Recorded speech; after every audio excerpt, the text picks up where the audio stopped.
Bonjour et merci de rester fidèle à Investir Innover en Afrique TV. Suite de la présentation des présélectionnés avant la finale du concours lancé par la chaîne. Le candidat qui va vous livrer dans les détails son business plan touche le 7e art, soit la télévision.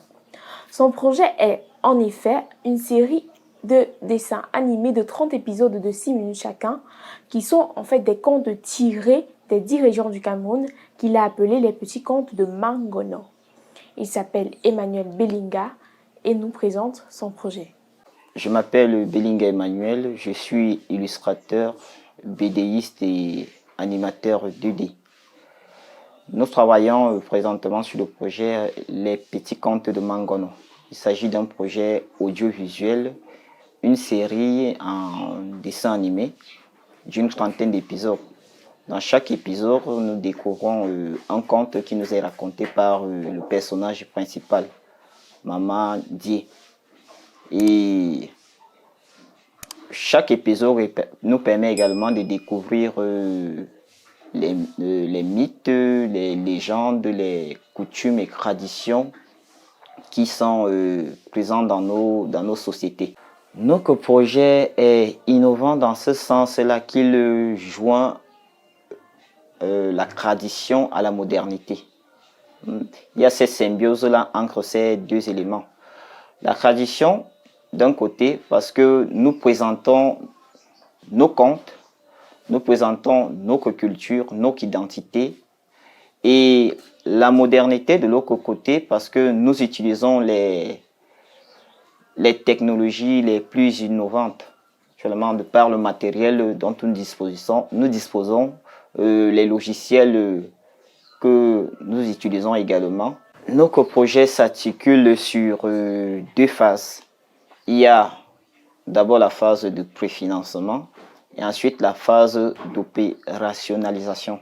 Alors la phase de préfinancement consiste à produire au préalable 2 à 3 épisodes de la série que nous allons utiliser comme élément clé pour entamer la deuxième phase. La deuxième phase, dans un premier temps, consistera à rencontrer de potentiels investisseurs. Il s'agit là des chaînes télévisées, des sociétés qui s'intéressent à la culture. Vous savez, ces structures-là, généralement, décident beaucoup plus lorsqu'on a un élément visuel. Donc c'est pourquoi, comme je le disais tantôt, nous avons d'abord la phase de préfinancement qui va se dérouler sur 3 mois, où nous aurons à produire les 3 premiers épisodes.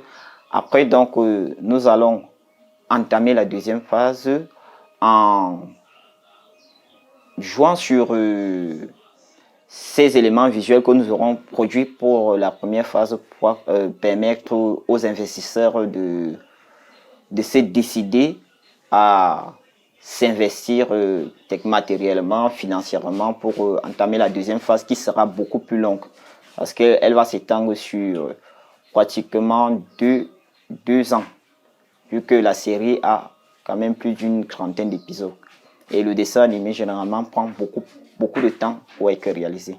En termes de chiffres, donc déjà la phase de préfinancement, comme je l'ai dit tantôt, qui consiste à produire 3 épisodes, va bénéficier d'un budget de 1 million où il sera question d'acheter déjà le matériel nécessaire pour lancer cette phase-là. Parce que le matériel dont nous disposons actuellement n'est pas suffisant pour se lancer dans un chantier aussi vaste que celui-là.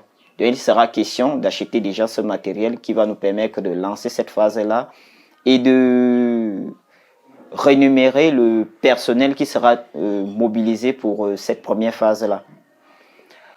La deuxième phase est estimée à 29 millions. Cette phase-là, elle dépend entièrement de la première phase, comme j'ai dit tantôt.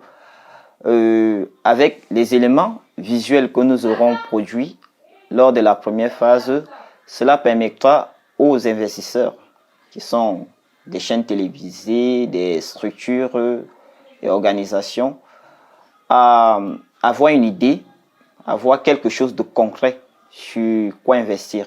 Dans cette phase-là, comprend notamment la production proprement dit, la post-production et le marketing, parce que nous sommes dans le domaine du cinéma. Il faut quand même, il faut également penser toujours côté marketing pour pouvoir vendre mieux.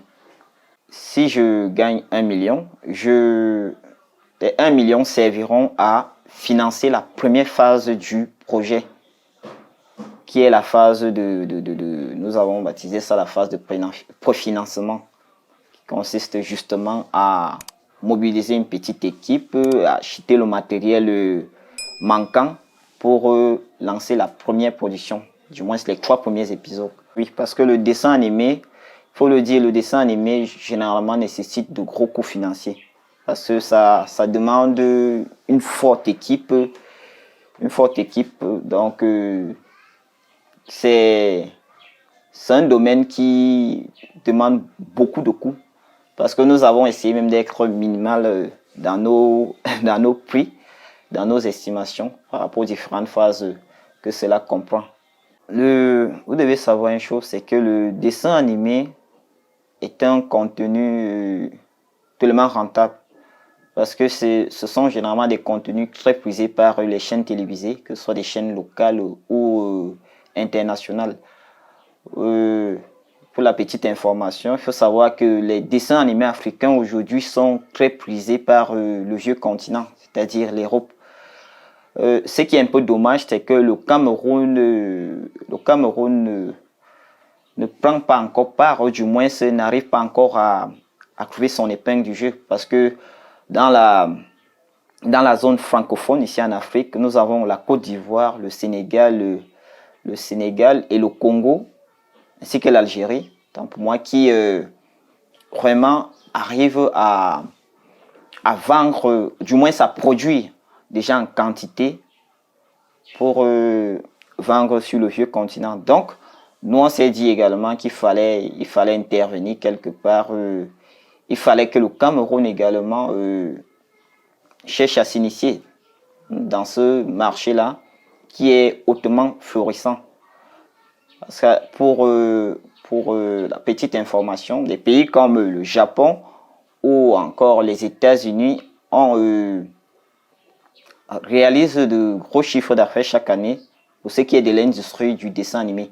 Donc le dessin animé est quelque chose de vraiment rentable parce que c'est prisé par les chaînes télévisées, les chaînes généralistes et les chaînes thématiques. Donc ce sont des contenus qui se vendent comme des petits pains en fait. Je suis le meilleur candidat parce que déjà mon projet est novateur, en ce sens-là que l'industrie du dessin ici au Cameroun n'est vraiment pas encore...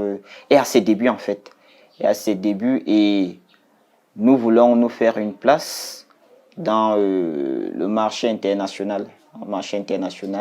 Donc mon projet ouvre en quelque sorte une porte pour un domaine qui pourrait devenir un véritable atout économique pour ce pays, comme c'est fait dans d'autres pays d'Europe, d'Asie, d'Amérique et d'Afrique.